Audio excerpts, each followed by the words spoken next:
Magandang buhay mga kaprobinsyano-probinsyana, isang mga episode natin mga suksen today. At ngayon, welcome sa aking Kala Province Vlog. Welcome sa aking YouTube channel. Kung hindi ka pa nga pala subscribe and follow and like this video. Bakit nga ba napakalaga sa pagbabackyard ang pag-isimula sa mababa?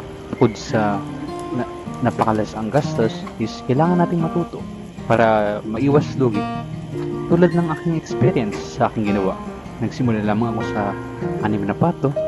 After ko mag-6 na pato, nagsimula ako sa 2 pabo.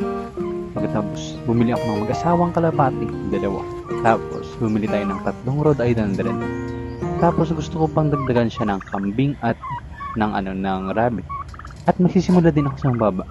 Ano nga ba ang kahalagahan ng pagsisimula sa mababa? Unang-una, hindi ka agad malulugi.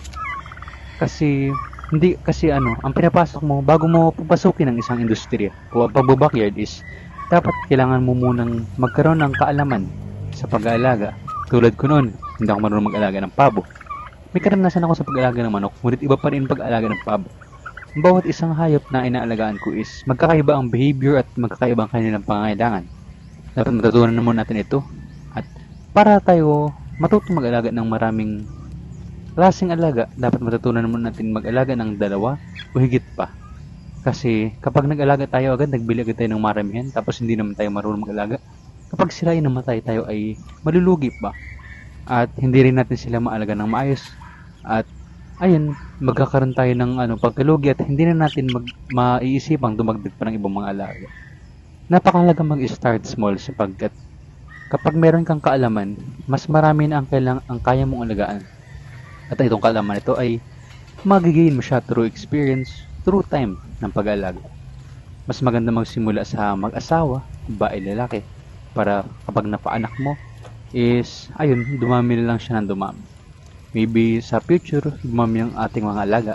At isa pa sa problema kapag marami ang iyong alaga, dumadagdag ang iyong gastos at dumadagdag ang time na kailangan mo para sa kanila. Kailangan mo silang linisan, bigyan ng pagkain, vitamins, gamutin kung may mga sakit sila. Dapat matutunan din natin kung paano maggamot ng mga may sakit. Huwag nating hayaan na porque may sakit is kailangan natin silang katayin. Mas magandang matutunan natin ito para kung magplano man tayo na mag-alaga ng mas maramihan in future, gawin natin itong business, is hindi tayo malugi. Yan lamang po ang ating episode for today. Magandang buhay sa inyo lahat. Maraming salamat sa panonood ng video na ito.